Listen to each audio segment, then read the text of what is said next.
कप्तान की सियासी बाउंसर्स, पीडीएम में खलबली बरकरार। फजलुर रहमान को शहबाज शरीफ ने मुलाकात के लिए बुला लिया। दोनों रहनुमा आज सपहर वजीर आजम हाउस में सर जोड़ेंगे। असेंबलियों की तहलील और बात की सूरत हाल का जायजा लिया जाएगा। इसी पर बात कर लेते हैं। अपने नुमाइंदे फहद चौधरी हमारे साथ मौजूद हैं। फहद, बताइएगा कितने बजे ये इजलास बुलाया गया है?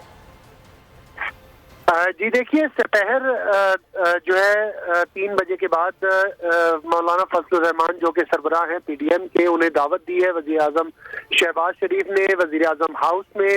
और इस मुलाकात में मुल्क में तब्दील होती सियासी सूरत हाल और इमरान खान का जो असेंबलियों की तहलील का ऐलान है, उस हवाले से मुशावरत की जाएगी। जराए का ये कहना है कि कायद मुस्लिम लीग नून नवाज शरीफ, आसिफ जरदारी और चौधरी शुजात हुसैन के दरमियान जो राब्ते हुए गुज़िश्ता रोज, उस पर भी दोनों रहनुमा आपस में बातचीत करेंगे और कोई हिकमत अमली वज़ा करने की कोशिश की जाएगी इमरान खान के इस ऐलान को काउंटर करने के लिए।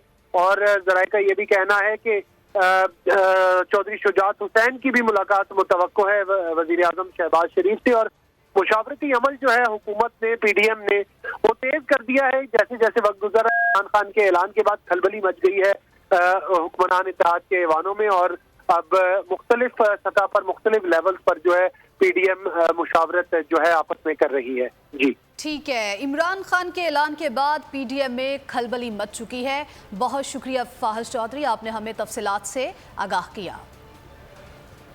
तारीख में पहली बार इमरान खान, आसिफ अली जरदारी, शहबाज शरीफ, मरियम नवाज, मौलाना फजलुर रहमान और बिलावल भुट्टो सब एक साथ चल रहे हैं सिर्फ बोल पर। सबसे ज्यादा व्यूज और सबसे ज्यादा रेटिंग के साथ बोल आज भी रहा नंबर 1 पर। सब्सक्राइब करें और बेल दबाएं ताकि कोई खबर रह न जाए।